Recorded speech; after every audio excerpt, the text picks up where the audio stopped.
Hey everybody, welcome to another episode of Reviewing Comics with me, your host, Alexander Turbin. Today we're going to be going over Painkiller Jane #1 by Event Comics. But before we get into that, I'd like to show you some of my own work. This is Random Access. It's a full-size, full-color comic book, and it's 12 pages with 10 pages by me and a couple pages by backup artists.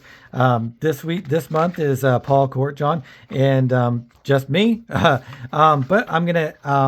with a cover by Jeremy Duncan, which is really fantastic. But I'm going to be upping the page count in Random Access, and I'm going to be upping the backup stories and the other stuff to really make this into a real anthology. So I'm really excited about that, and you'll hear more about that in the upcoming weeks and months and stuff. But you can get these at patreon.com/Alexander Turbin, or you can go to my website, alexanderturbin.com, and you can get them there. And there's Mutandis and Forlorn and all of the other stuff that I've done previously in my my creative time. But you can also get just contact me at Instagram at 04401 at Instagram, or AlexTurbin04401 at Yahoo, which is my email. So you can contact me a lot of ways, and you can get my stuff in a lot of ways. And I always really appreciate your support.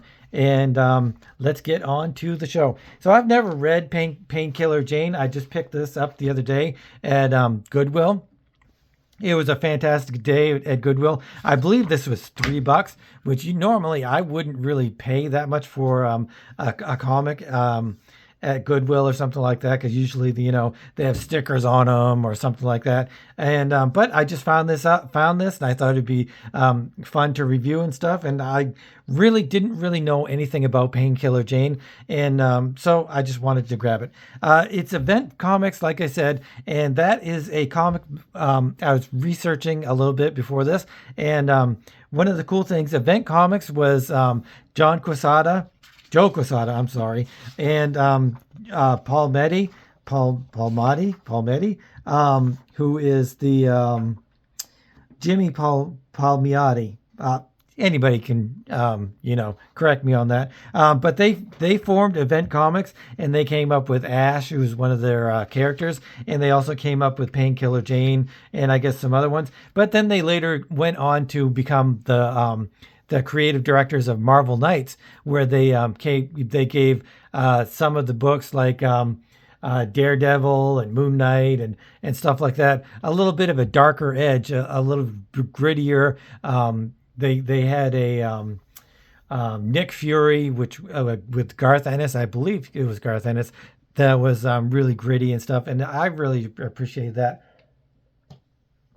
But then they Quesada becomes the editor-in-chief at Marvel, so then they just kind of dissolve Event Comics, which is really kind of, excuse me, kind of too bad. I'm wondering why they just didn't have Marvel buy the comics, Event Comics, but I guess they probably just didn't want to give away Painkiller Jane and Ash and whatever other characters that they want. They created.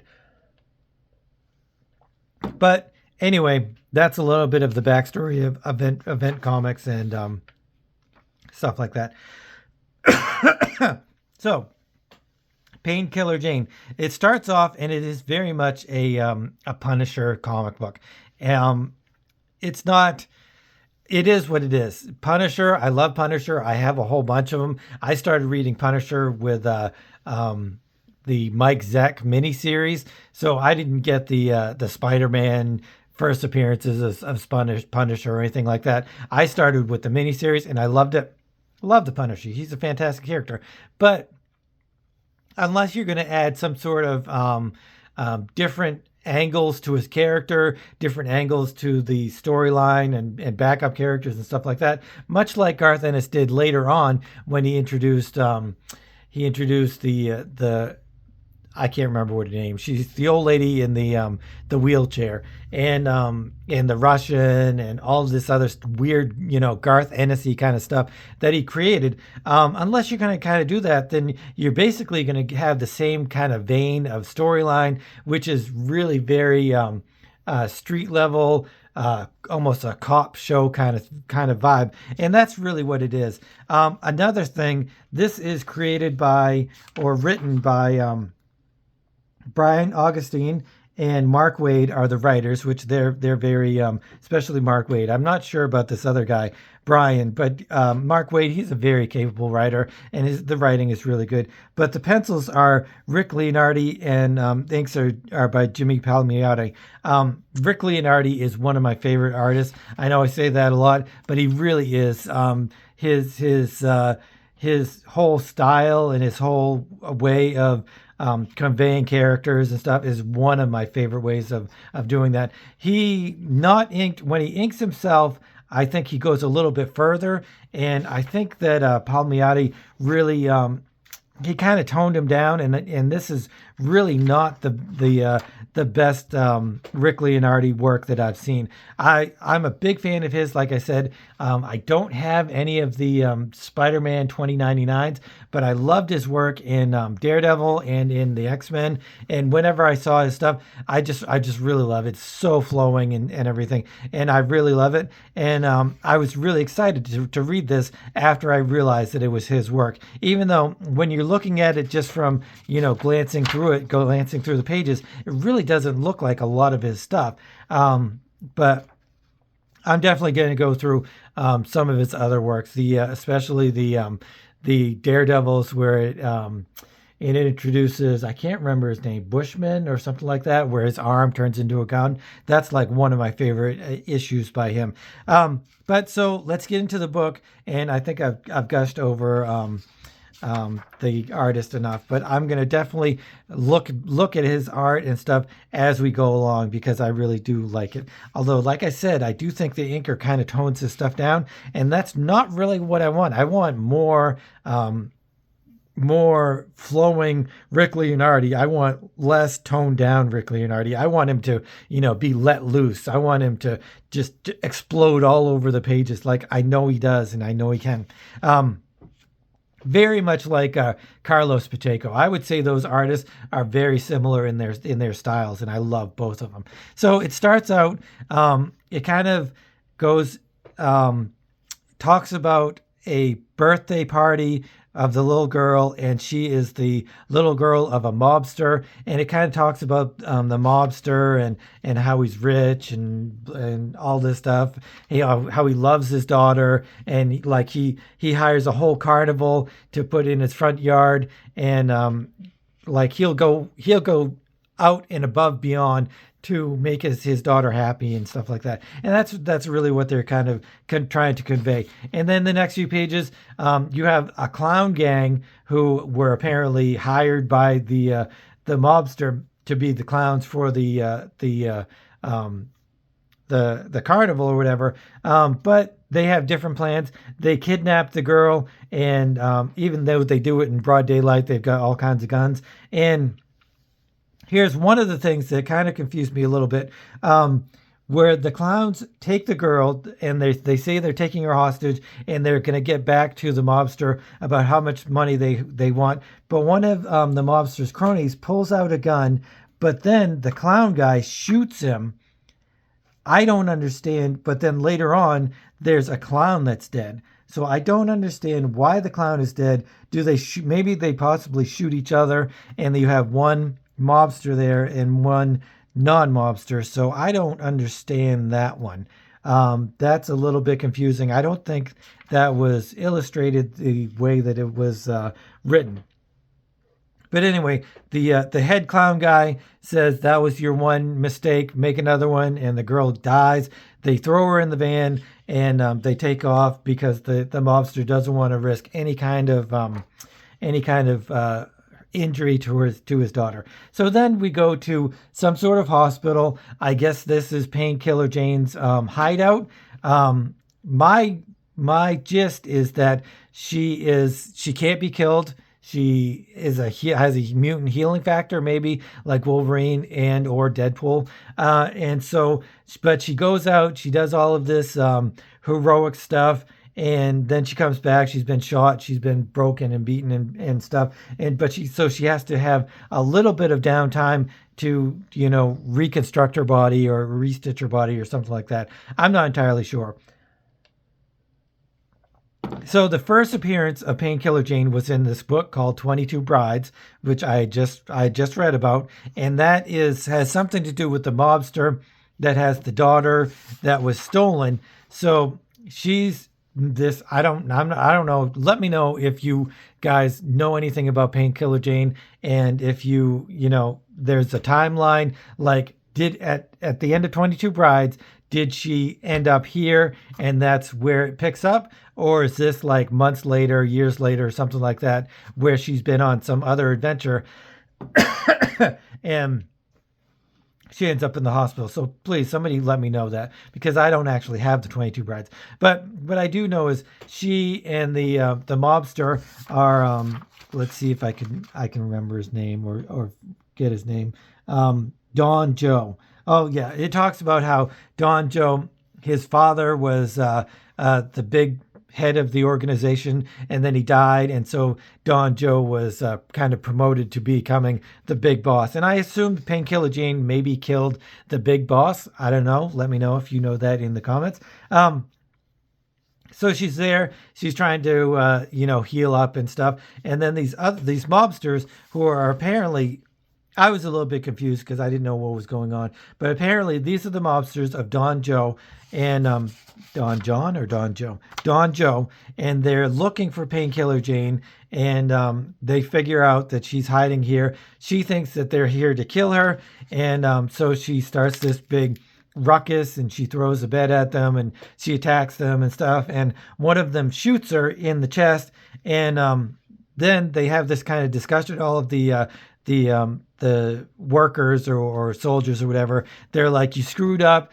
You weren't supposed to kill her. You weren't supposed to hurt her. We need her. So they're all like talking and stuff. And then Painkiller Jane pops up again. Apparently, like I said, she can't be killed or whatever. And she actually says that in one of these word balloons, is that she's tried to kill herself, but she can't. So she's either immortal or, like I said, like Deadpool or Wolverine with a yearling factor.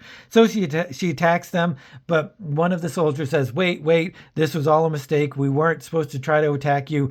We're not here to hurt you. We're here to get you to help us. And then they have a discussion. They talk about the little girl that was Don Joe's, and how the clowns have her on an island, and they want $1 million, and they want somebody to deliver the money to a buoy outside of the island, and then to ride away on their boat. So they're trying to set it up so that nobody can get to the island and kind of save the girl or anything like that. So for some reason, Don Joe, I guess maybe he has a good amount of respect for Painkiller Jane from the 22 Brides issues, or maybe he just knows that she has some skills that will, benefit this whole thing. But he wants her to be the one to deliver the $1 million.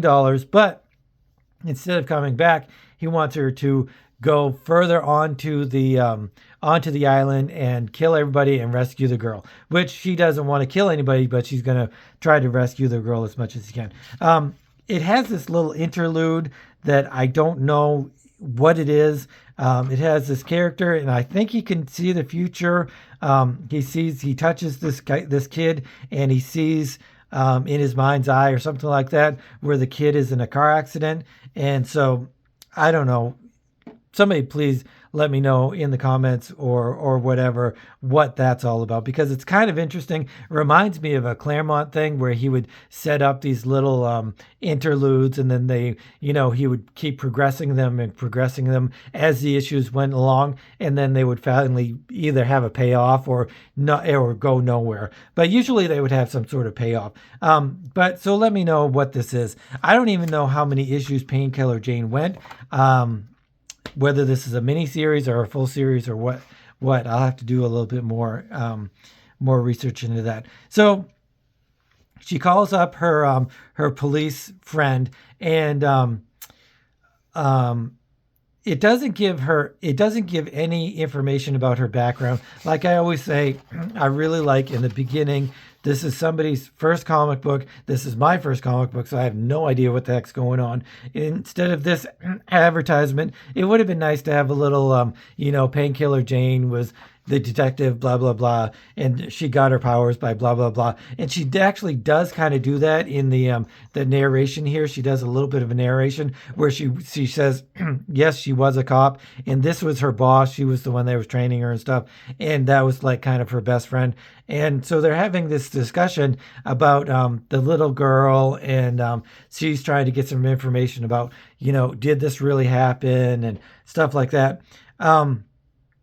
And they're just kind of having this discussion, and Painkiller Jane kind of gives a little bit of hints as to what happened before. She does say how she was killed or how she was taken care of and stuff, and how she had this war with Don Joe or his father or something. But it doesn't say how she got her powers, and I really kind of wish they had said that. So then she's taking off, and then she gets hit by this van.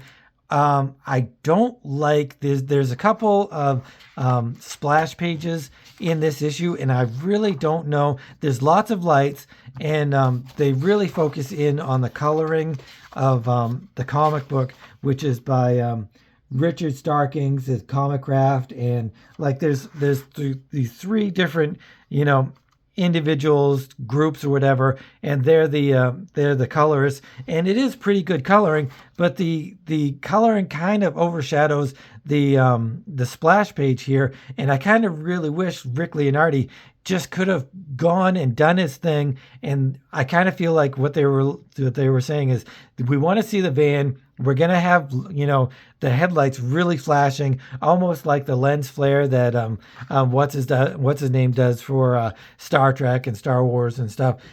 He kind of overuses it, and I kind of feel like this Comic Craft or whatever, they wanted to do this really cool lighting effect, so they didn't want a lot of illustrative kind of stuff, a lot of noodling texture and all that kind of stuff. But you can't really tell where she is. That's her head, or that's her hat falls off. This is her foot. This is her hand. So I don't know. This is her foot. So I guess maybe they're trying to show Painkiller Jane can get really messed up and still come back and be alive and stuff. Maybe she just gets crunched, and maybe that's what they're kind of trying to show. But I really kind of wish that some of these black areas were a little bit more defined and could kind of show exactly what was going on.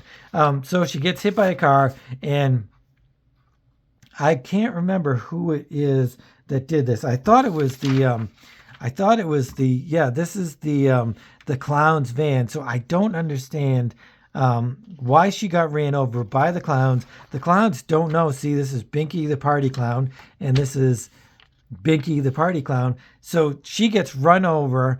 I don't really understand why she gets run over by the clowns when they don't really know that she is being hired by the Don Joe and his group. So they try to kill her or whatever, but she shoots them, and they crash. So maybe that's a couple of the clowns dead. I don't know. I'm really a little bit confused by that part. She makes her way back to the hospital, and I guess this is the hospital, or this is the doctor that they kind of have a little bit of a relationship. They've known each other a little bit, and he has this little crush on her, which she calls out. He's like, kind of flirting with her or trying to flirt with her. And she's like, set aside your crush, and it's not going to happen. And she kind of really gives him an earful. But she's sorry afterwards. She apologizes, and he's like, okay, whatever. And she says something about healing her wounds, and he says something about healing his wounds. So that's kind of a nice little writing thing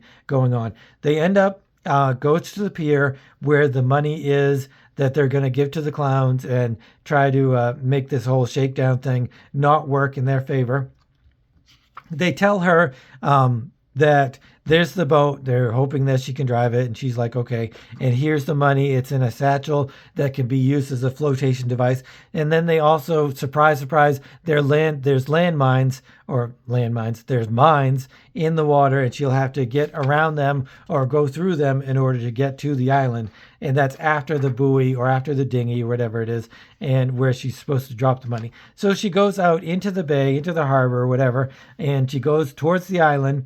And it has the next scene of the clowns. I don't really know how that ties in to the van almost killing her or hitting her or whatever. I'm a little bit confused about that. I may have to reread that again, I guess. Of course, there's no shortage of other less considerate skells out to get me. So maybe it's the clowns just want to kill her for another reason. If anybody knows, let me know. I really appreciate that.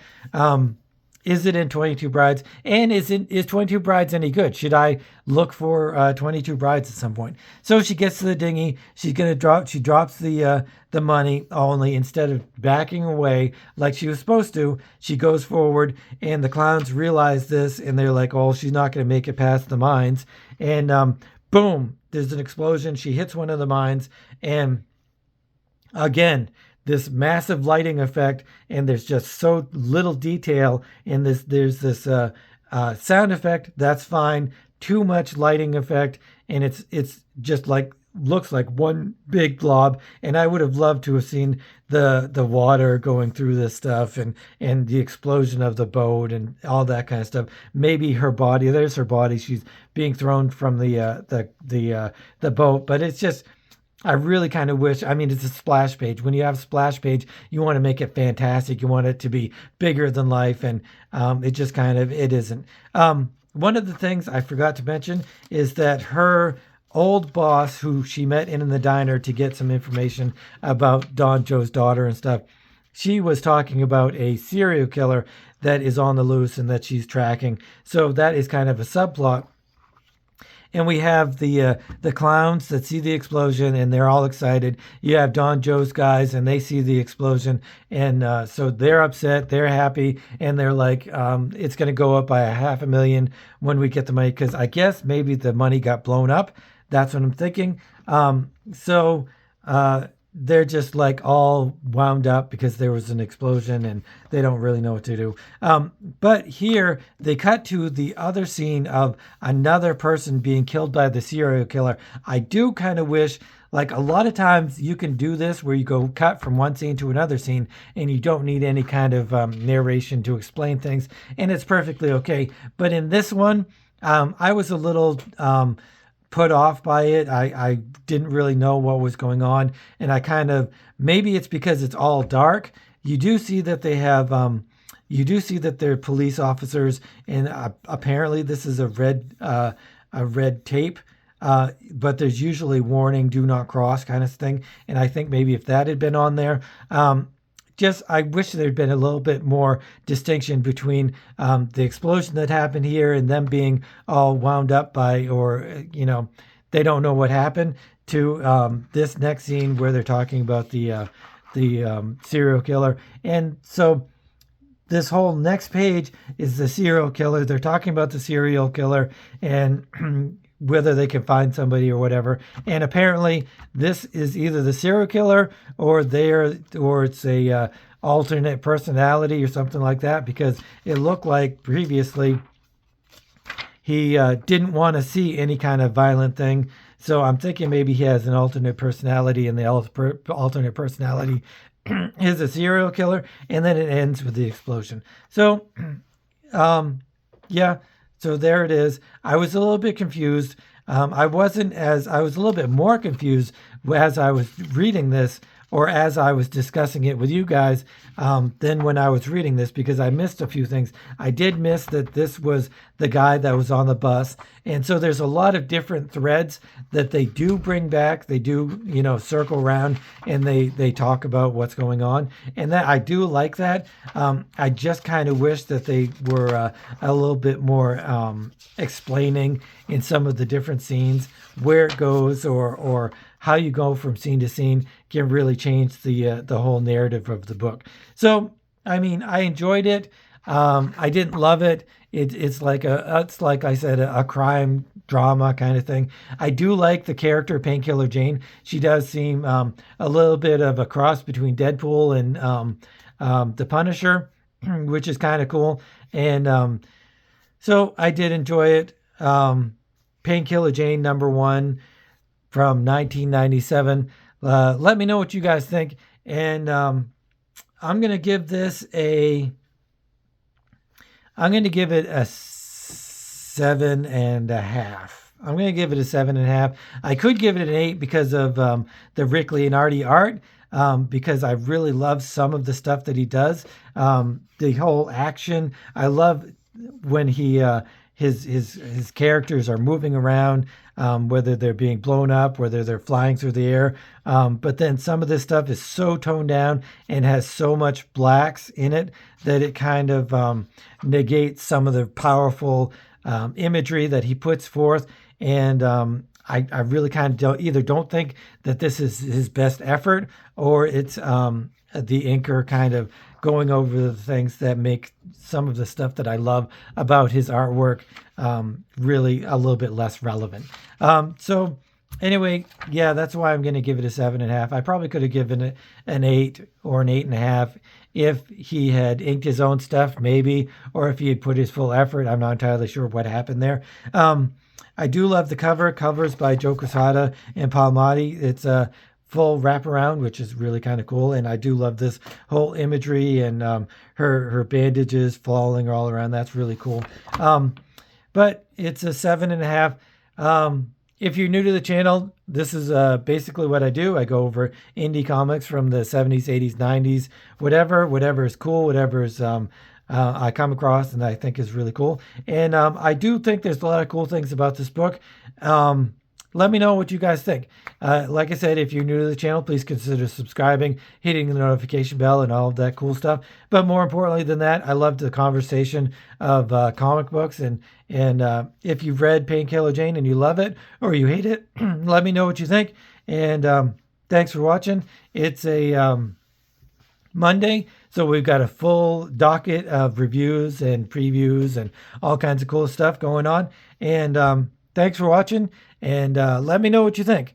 I really love to hear what you guys are into in comic books. So, as always, keep on creating.